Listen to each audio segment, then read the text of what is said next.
the earth breathes. A sleeping giant stirs, its slumber a slow, relentless accumulation of power. Beneath the fragile crust, the molten heart of our world pulses, a crucible of unimaginable force. For a time it is silent, but the mountain is a living thing, and when its rage can no longer be contained, it does not just erupt. It screams. It changes the world. These are the stories of those screams, of the 10 largest volcanic eruptions in recorded history. Before the legends of Atlantis, there was Thera, a jewel of an island in the Aegean Sea, home to the Minoans, a people who lived in harmony with the sea. Their villages were vibrant, their art exquisite, their lives woven into the fabric of the land. But beneath their feet, the mountain awoke. It began with tremors, the earth's slow, agonizing groan. Then came the whispers of steam, the sky turning a bruised purple, and the air growing thick with a sense of dread. The first phase was a phreatomagmatic fury, a clash of superheated magma and groundwater that shattered the very rock of the island.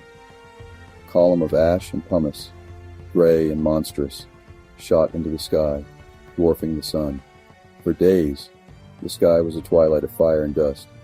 Then, the Plinian climax, a column, miles high, exploded.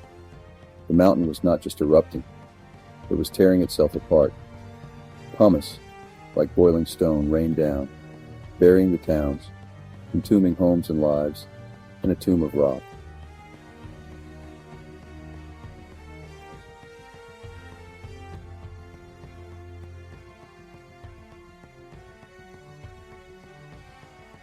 The screen shows a rapid, terrifying montage, a pyroclastic flow, a searing wave of gas and ash, races down the slopes, vaporizing everything in its path. The camera follows as it hits the sea, creating a massive white-hot tsunami that races toward neighboring islands, smashing the coastline of Crete. We see the Minoans, their faces etched with horror, running from the advancing wall of water. The sound is a deafening roar. The eruption was over, but the world was not the same. A great caldera, a crescent moon of a new island, was all that remained. Yet, the Minoans survived. The sea that had once nurtured them now carried the memory of their loss. But they rebuilt, and in the silence that followed, they were reminded that the earth gives life, and it can take it away. In the year 1257, a mystery shrouded the globe. From Europe to China, chronicles spoke of a year of perpetual twilight. The sun was pale, the air was cold, and the rains never seemed to end. Famine swept through villages, and people died not from fire or ash, but from the slow, relentless creep of a changed climate.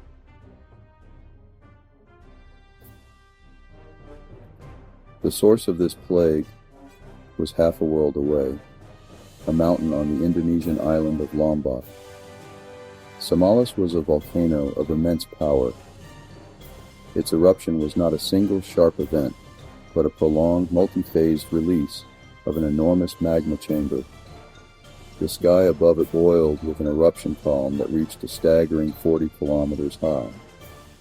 The land was swallowed by pyroclastic flows that buried entire kingdoms under a deadly, fast-moving blanket of debris. But its most insidious weapon was the gas. Sulfur dioxide, a toxic haze, was injected into the stratosphere. It circled the globe, a planetary veil that reflected the sun's light. The world shivered, plunged into a volcanic winter. Crops failed, rivers froze in July, and hunger became a global epidemic.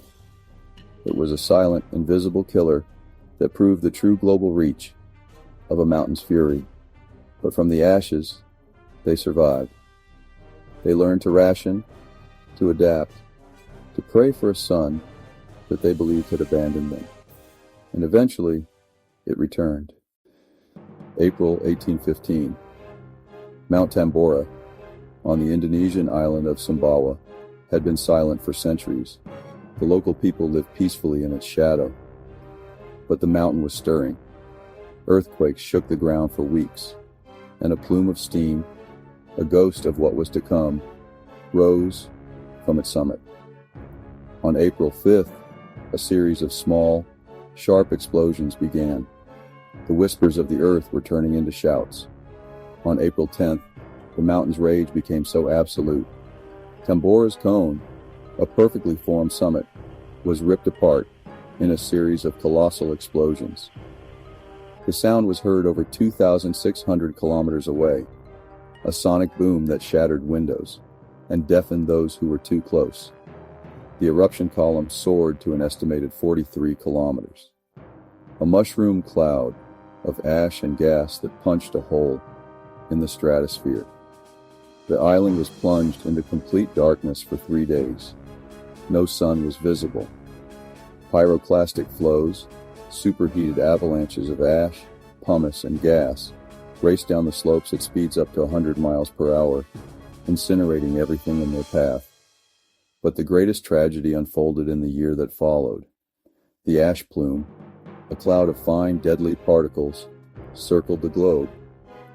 In Europe and North America, 1816 became known as the year without a summer. Frost covered the ground in July. Crops withered and died. Widespread famine and disease followed, killing tens of thousands far from the eruption's blast zone. The very air was changed, poisoned by sulfur aerosols that brought acid rain and a perpetual haze. Yet humanity endured. The global catastrophe became the age of adaptation, as people were forced to innovate, to migrate, to rely on their resilience. The year without a summer became a testament to the fact that even when the earth itself rebels, the human spirit refuses to be extinguished. And so the list continues. Each eruption, a monument to the earth's awesome power. Each human story, a testament to our profound, unwavering will to survive.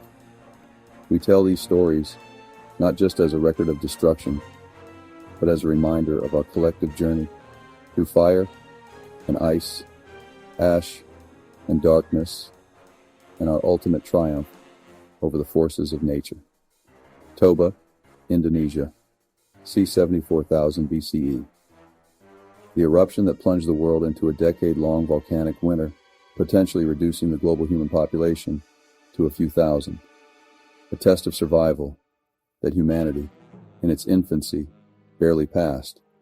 Hatepe, Taupo, New Zealand, c. 180 AD, a Plinian eruption of such ferocity that it was possibly the most powerful eruption in the last 5,000 years. It created a massive caldera, now Lake Taupo, and sent shockwaves across the Roman Empire and China, documented as the year of great atmospheric phenomena. Mount Pinatubo, Philippines, 1991, the largest eruption of the 20th century. While modern science saved tens of thousands of lives, the eruption still had a global impact, dropping worldwide temperatures for years and reminding a connected world of its fragility.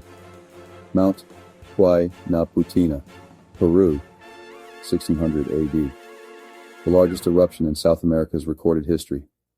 Its ash cloud darkened the skies for weeks and led to crop failures in Russia, causing the Great Famine of 1601-1603. Krakatoa, Indonesia, 1883. An eruption heard 3,000 miles away. The collapse of the island created tsunamis over 120 feet high, killing over 36,000 people. The ash lingered, creating brilliant fiery sunsets for years across the globe. Laki, Iceland, 1783-1784. Not a single explosion, but a fissure eruption that spewed lava and toxic volcanic haze for 8 months. The haze, called Laki haze, drifted across Europe, causing widespread respiratory disease and crop failures that led to famine across the continent. Mount Vesuvius, Italy, 79 AD. The eruption that buried the cities of Pompeii and Herculaneum in a deadly pyroclastic flow. It's not the largest by volume, but its human impact is legendary, freezing life in a moment of terror and providing a haunting record of a moment in time.